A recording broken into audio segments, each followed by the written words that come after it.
Boa noite para todos. Vamos dar continuidade ao estudo. Agora falando do Evangelho, né? Lembrando que o assunto que estamos estudando no Livro dos Espíritos, ele é extremamente importante e fundamental para que possamos trabalhar em benefício de nós mesmos, porque sempre que a gente faz alguma coisa, nós sempre lembramos, estou fazendo para fulano. Não, ao contrário, tudo que fizerdes está fazendo para si mesmo, né? Seja de bem ou de mal. E aqui nós estamos aprendendo principalmente a cuidar dos nossos pensamentos, porque o pensamento ele cria, né? E qual obra nós estamos criando? Então, é fundamental que bons pensamentos trazem boas ações. É tudo que precisamos construir para nós mesmos. E o estudo da noite, eu trouxe um texto do livro Palavras de Emmanuel, de Chico Xavier e Emmanuel, a lição 37, que diz: Sepultura e desencarnados. E Emmanuel nos diz: quem passa pela sepultura prossegue trabalhando, e aqui, quanto aí, só existe desordem para o desordeiro. Na crosta da terra ou além de seus círculos, permaneceremos vivos invariavelmente. Quer dizer, nós somos espíritos eternos, né? Ora estamos encarnados e ora estamos desencarnados, ou seja, a vida espiritual é aquela que prevalece, porque vimos, né, que o corpo sem o espírito, ele tem uma vida apenas vegetativa. Então, o espírito é que anima e dá a vitalidade para o nosso corpo, porque ele é essa parte inteligente, onde todas as nossas tendências estão ali gravadas. A sepultura é milagroso acesso às zonas de luz integral ou da sombra completa. Então, vocês vejam bem, né? Quando desencarnamos, nós podemos ser luz ou sombra, depende da forma como nós vivemos. Praticando o bem, né? Ou construindo o nosso patrimônio moral no bem, nós encontraremos a luz. Caso contrário, né, é o esforço nosso que está em jogo. E daí, aquilo que nós devemos sempre lembrar, Jesus foi incansável em nos recomendar para que fizéssemos o bem. Essa é a tarefa principal nossa, né? Não só enquanto encarnado, mas também ela vai dar continuidade depois do desencarne. Somos defrontados por novas modalidades da divina sabedoria a se traduzirem por mistérios mais altos. Não te esqueça de que os desencarnados não são magos, nem adivinhos, são irmãos que continuam na luta de aprimoramento. Então, os irmãos desencarnados, eles continuam também trabalhando, né? Agora mais consciente da sua condição e procurando recuperar o tempo que ele não conseguiu realizar na tarefa do bem. Então, nós vemos que não fica parado no tempo, esperando, não. A vida prossegue do ponto onde paramos. Não há mudança, né? Então, a mudança só vai ocorrer com o nosso esforço. Nós, os desencarnados, somos também criaturas humanas em diferentes círculos vibratórios. Olha bem a orientação que nos traz. Tão necessitados de aplicação do Evangelho Redentor quanto os companheiros que marcham pelo roteiro carnal. Então, tudo que aprendemos, né, enquanto encarnados, ele vai ficar gravado na nossa consciência. E se não conseguimos atingir a meta final, ela vai dar continuidade, né? Agora com um entendimento maior, porque quando nós estamos no estado, né, espiritual apenas, nós conseguimos ver a nossa realidade tal qual é, não com desculpa nem com máscara, quem de fato somos e o que realmente fizemos quando tivemos a oportunidade de podermos nos melhorar, progredir, né? Então, fica aí, né, essa questão para que a gente possa refletir. Nós estamos todos, os encarnados, a caminho, com esta grande tarefa de sermos bons, de fazermos o bem. A maioria dos desencarnados, nos seus primeiros dias de vida do além-túmulo, não encontram senão os reflexos dos seus péssimos hábitos e das paixões, que nos ambientes diversos de outra vida os aborrecem e deprimem. Olha bem, como é que nós vamos nos encontrar nos primeiros momentos após o desencarne, né? Com as lembranças negativas. Por quê? Porque é aquilo lá que é a nossa tortura, né? A nossa recordação, lembrança de que sabíamos e não fizemos a tarefa como deveria ser feita. Então, a nossa consciência é que vai começar a cobrar as nossas atitudes, as nossas mazelas.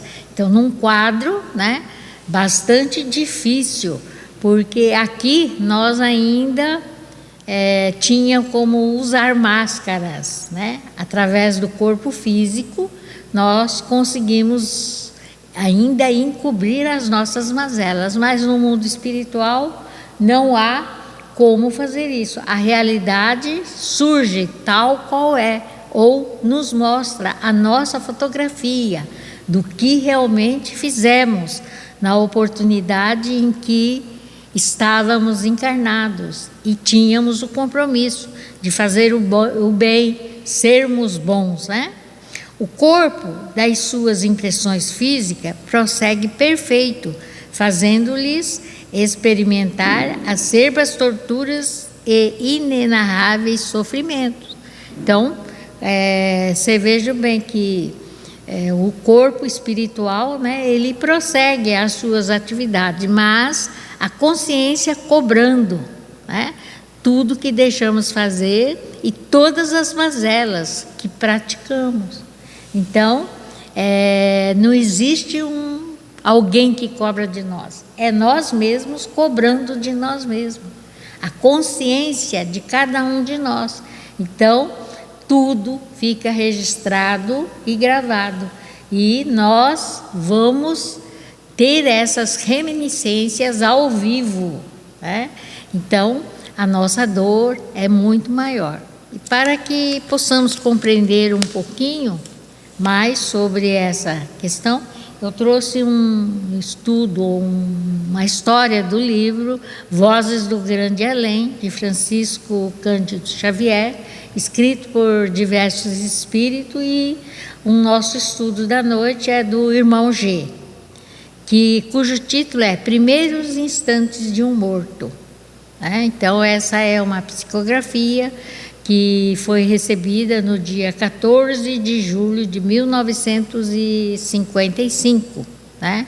Então, ele começa da seguinte maneira: meus amigos, recordando aquele rico da parábola evangélica que não obteve permissão para tornar ao círculo doméstico depois da morte, compreendo hoje perfeitamente a justeza da proibição que lhe frustrou o propósito, porque, sem sombra de dúvida, ninguém no mundo lhe daria crédito à palavra. A experiência social na treva vive tão distraída nos jogos de máscara que a visita da verdade, sem mescla a qualquer agrupamento humano, por muito tempo ainda será francamente inoportuna. Então, né, a gente vê que as nossas condições, as nossas lembranças ainda recentes, ele é completamente diferente quando desencarnamos. né? Toda aquela condição que a gente vivia aqui, mas sem a prática do bem, ele não tem validade. E essas questões é que tomam, né, a nossa consciência e a lembrar, né, das nossas faltas constantemente. Falando assim ao vosso mundo afetivo, não nutro o menor interesse em quebrar a cadeia de enganos a que se aprisionam meus antigos laços de coração, profundamente transformado depois da grande travessia em que o túmulo é o marco de nosso retorno à realidade. Então vocês vejam bem que quando retornamos à vida espiritual, né, nós vamos ter uma visão diferenciada do que é a vida, né? Porque estamos recebendo tanta oportunidade.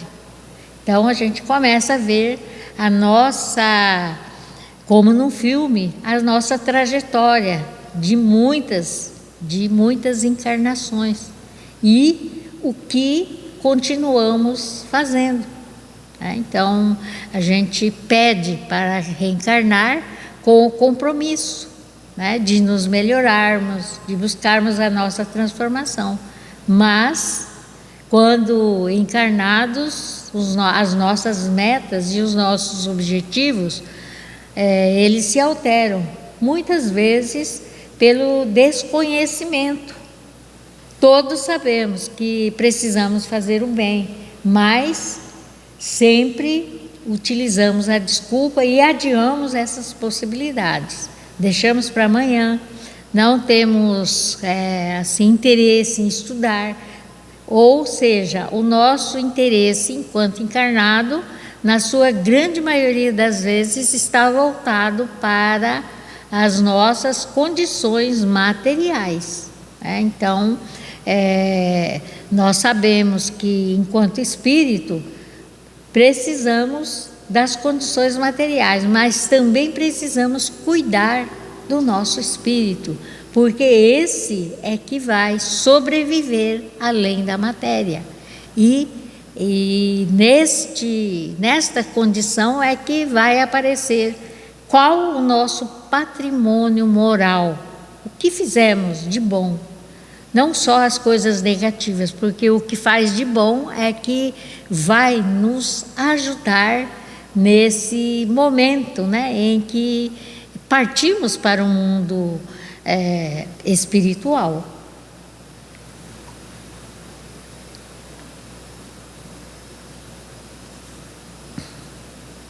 Profundamente transformado depois da grande travessia em que o túmulo é o marco de nosso retorno à realidade, dirijo-me particularmente a vós outros, navegantes da fé no oceano da vida, para destacar a necessidade de valorização do tempo nos curtos dias de nossa permanência no corpo. Olha, nós achamos que é longa a nossa existência, né? Mas se a gente for analisar diante do mundo espiritual, que nos coloca que a nossa permanência aqui no planeta, né? Nós estamos no planeta Terra de prova e expiação, o tempo, a permanência é muito pequena. Por exemplo, recorro ao meu caso, já que pelo concurso fraterno ligaste-vos ao processo de minha renovação. Como sabeis, qual ocorre à árvore doente que tomba aos primeiros toques do lenhador, caí também de imprevisto ao primeiro golpe da morte. Industrial, administrador e homem público, em atividade intensa e incessante, não admitia que o sepulcro me requisitasse tão apressadamente a meditação. A angina, porém, espreitava-me vigilante e fulminou-me sem que eu pudesse lutar. Recordo-me de haver sido arremessado a uma espécie de sono que me não furtava a consciência e a lucidez, embora me aniquilasse os movimentos. Incapaz de falar, ouvi os gritos dos meus e senti que mãos amigas me tateavam o peito, tentando debalde restituir-me à respiração.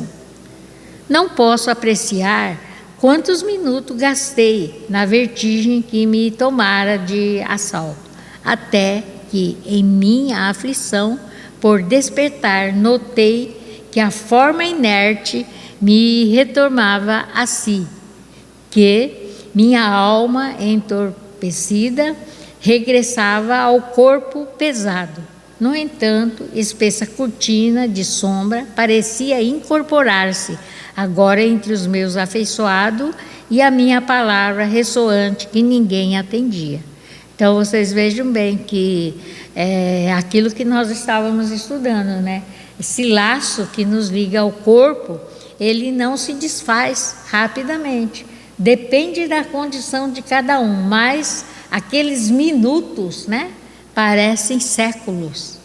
É tão assim assustador ou devastador para esse momento em que estamos fazendo a passagem.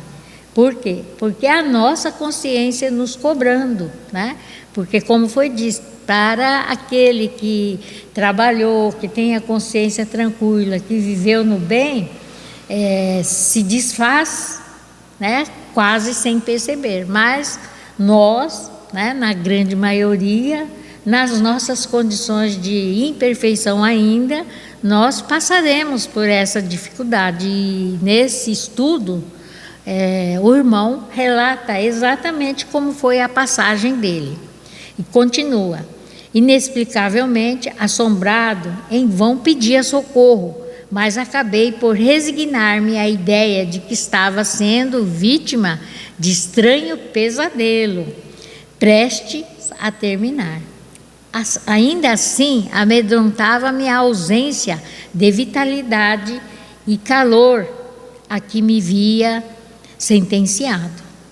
Após alguns minutos de pavoroso conflito, que a palavra terrestre não consegue determinar, tive a impressão de que me aplicavam sacos de gelo aos pés. Por mais verberasse contra semelhante medicação, o frio alcançava-me todo o corpo até que não pude mais. Aquilo valia por expulsão em regra. Procurei libertar-me e vi-me fora do leito, leve e ágil, pensando, ouvindo e vendo. Contudo, buscando afastar-me, reparei que um fio tênue de névoa e branquicenta ligava a minha cabeça móvel à minha cabeça inerte. Então, vocês vejam bem que o espírito, né, ele sente todo o momento do afastamento do corpo, né? O espírito está consciente de como isto está acontecendo. Indiscutivelmente delirava. No entanto, aquele sonho me dividia em duas personalidades distintas.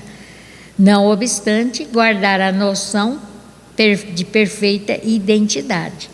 Apavorado, não conseguia mais maior afastamento da câmara íntima, reconhecendo inquieto que me vestiam caprichosamente a estátua da carne a enregelar-se. Dominava-me indizível receio, sensações de terror neutralizavam-me o raciocínio. Então, vocês vejam bem que o espírito, né, ele está presente ali no corpo e ele vê todo o processo que ocorre após o desencarne. Ele participa, né, assistindo a tudo que é feito. Retomaria o corpo, lutaria por reaver-mo. O delíquio inesperado teria fim. Contudo, escoavam-se as horas e, não obstante contrariado, vi-me exposto à visitação pública. Então, agora o corpo já foi preparado, ele está ali, né? Todo mundo o visitando. Mas, irrisão de meu novo caminho. Eu, que me sentia singularmente repartido, observei que todas as pessoas com identidade e circunstância porque, sem poder explicar o fenômeno, ele escutava as palavras faladas e as palavras imaginadas. Olha que tortura, hein? Você ouve não só o que a pessoa fala, mas o que a pessoa está pensando, né? Muitos diziam aos meus familiares em pranto: meus pêsames, perdemos um grande amigo. E o pensamento se lhes esguichava na cabeça, atingindo como inexprimível jato de força elétrica, acentuando: não tenho pesar algum, este homem deveria realmente morrer. Imagine a sensação, né, do espírito naquela hora, naquele momento. Se outras se enlaçavam aos amigos e diziam com a boca: meu sentimento, o doutor G morreu moço, muito moço. E acrescentavam refletindo: morreu tarde. E ainda bem que morreu, velhaco. Deixou uma fortuna considerável, deve ter roubado excessivamente. Outras ainda comentavam junto à carcaça morta: homem probo, homem justo. E falavam de si para consigo: político ladrão e sem palavra. Que a terra lhe seja leve e que o inferno o proteja. Então, vocês vejam bem que no momento da visitação nós não sabemos, apesar das pessoas estarem desejando aquele sentimento, qual o pensamento, né? Muitas vezes que a pessoa exprime naquele momento. Via-me salteado por interminável projeção de espinhos invisíveis a me espicaçarem o coração. Então, vocês vejam bem a tortura, né? Naqueles momentos. Torturado de vergonha, não sabia onde esconder-me. Ainda assim quisera protestar quanto às reprovações que me pareciam descabidas. Realmente, não fora o homem que deveria ter sido. No entanto, até ali vivera como trabalhador interessado em quitar-se com os seus compromissos. Então, aqui ele está falando apenas dos compromissos materiais, né? Então, esse irmão era político, administrador, né? Então, toda aquela ligação que tinha com o público naquele momento da visitação, né, era trazido através do pensamento. Não seria a falta de caridade atacarem-me assim, quando plenamente inabilitado a qualquer defensiva? Olha, no momento, né, após os desatinos realizados, agora ele tinha uma forma diferenciada de pensar, né? Que estava sendo injustiçado. Por muito tempo perdurava a conturbação, até que encontrei algum alívio. Muitas crianças das escolas que eu tanto desejaria ter ajudado oravam agora junto de mim. Velhos empregados das empresas em que eu transitara e de cuja existência não cogitara com maior interesse, vinham trazer-me respeitosamente, com lágrimas nos olhos, a prece e o carinho de sincera emoção. Então, vocês vejam bem que, apesar de tudo, né, de não ter feito o que poderia ter feito durante a sua existência, agora estava vendo, né, que aquelas pessoas mais simples que ele poderia ter ajudado que estava trazendo aquele alívio, né? Antigos funcionários fatigados e humildes, ao qual estimara de longe, ofertava-me pensamentos de amor. Alguns poucos amigos envolveram-me em pensamentos de paz. Aquietei-me resignado. Doce bálsamo de reconhecimento acalmou-me a aflição e pude chorar, enfim. Então, após ver tudo isso, né, e de onde ele menos esperava vir essa dedicação, esse amor, né, ele perceber esse amor, então sensibilizou o seu coração, né, mesmo em vida espiritual. Com o pranto, consegui encomendar-me à bondade infinita de Deus, respirando consolo e apaziguamento. Então, vocês vejam bem que mesmo, né, depois de espírito, quando encontramos irmãos abnegados que nos trazem, que nos demonstram naquele momento um fio de amor, aquilo lá serve de consolação e fazer com que a gente se lembre da existência de Deus e procurar o seu socorro, né? E o socorro chega, não importa, né, quem quer, como tenhamos sido, mas a oportunidade está aí. Então, daí a importância da prece, né? Humilhado, aguardei paciente a surpresa da nova situação. Estava inegavelmente morto e vivo. O catafalco, que é o suporte do caixão, não favorecia qualquer dúvida. Curtia dolorosas indagações, quando, em dado instante, arrebataram-me o corpo. Achava-me livre para pensar, mas preso aos despojos, hirto pelo estranho cordão que eu não podia compreender em razão disso. Acompanhei o cortejo triste, cauteloso e desapontado. Então, nesse momento, né, a tristeza tomou conta desse espírito, mas ele já tinha compreendido, né, que apesar de tudo isso, almas caridosas, ao estarem ali orando por ele, trouxe uma paz, pelo menos para que ele pudesse refletir e lembrar-se de Deus, dos benfeitores espirituais.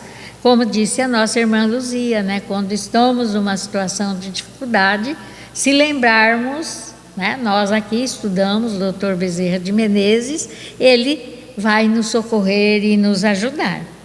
Não valia agora o carinho sincero e a devoção afetiva que muitos braços amigos me acalentavam o ataúde. A vizinhança do cemitério abalava a escassa confiança que passara a sustentar em mim mesmo.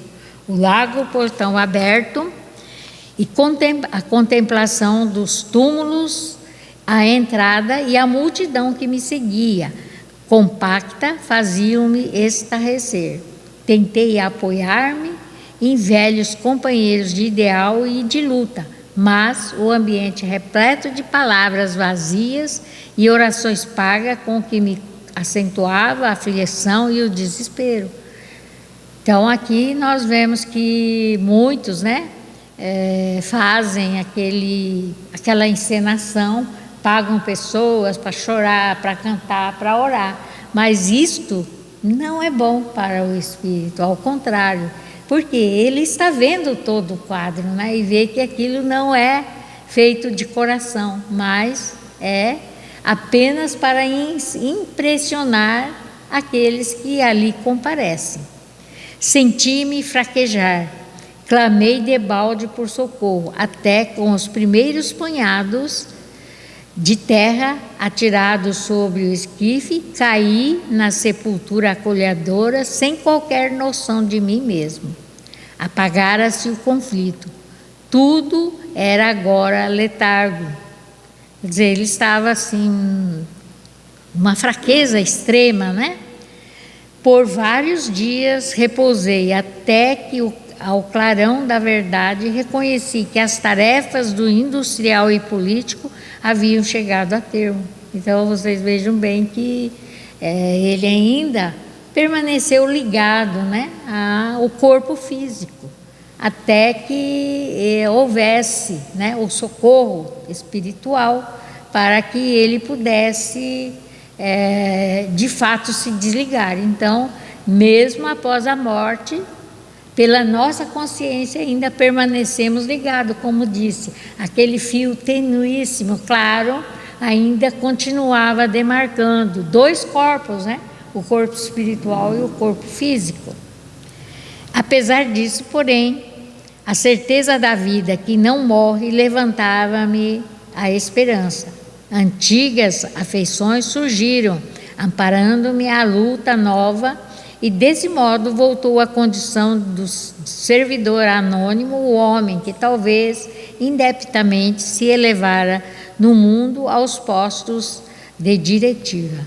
É assim que, em vos visitando, devo estimular-vos ao culto dos valores claros e certos, instalar a felicidade no próprio espírito através da felicidade que pudermos edificar para os outros. Então, mais uma vez aqui, né, o irmão traz esse depoimento, né, que nós tanto falamos, que devemos fazer o bem, né?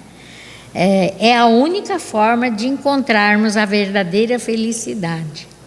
Tenho hoje a convicção de que os patrimônios financeiros apenas agravam a responsabilidade da alma encarnada, e a política, presentemente, para mim, se assemelha à tina d'água que agitamos em esforço constante para vê-la sempre a mesma, em troca apenas de cansaço que nos impõe. Todos os aparatos da experiência humana são sombras a se movimentarem nas telas passageiras da vida. Só o bem permanece. Só o bem que idealizamos e plasmamos é a luz que fica. Assim, pois, buscando o bem, roguemos a Deus, nos esclareça e nos abençoe. Então, no final, né, ele recebeu a assistência de um grupo espiritual, né, e começou a trabalhar e veio trazer esse depoimento, trazendo a sua experiência e nos orientando para que fizéssemos o bem, porque só o bem é a luz e é o bem que permanece conosco, é o patrimônio, né, que nós levamos. Nós, na nossa experiência, quando ainda não temos clareza e conhecimento disso, lutamos muito, né?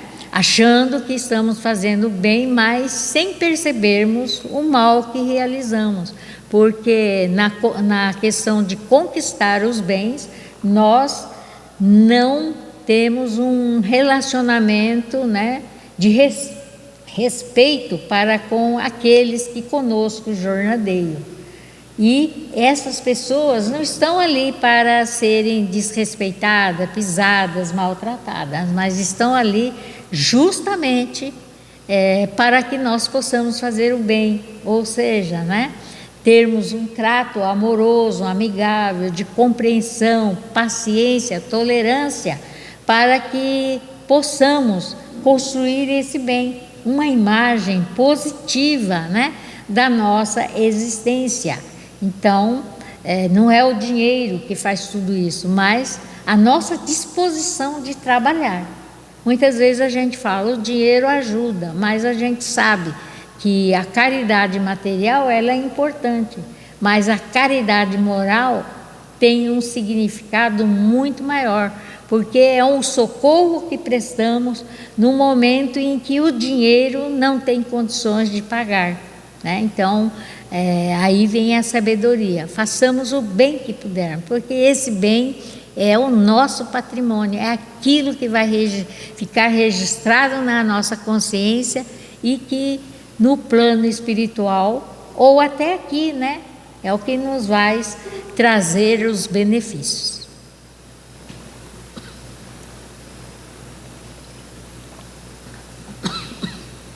Então, esperamos que a lição possa nos ajudar a refletir e buscarmos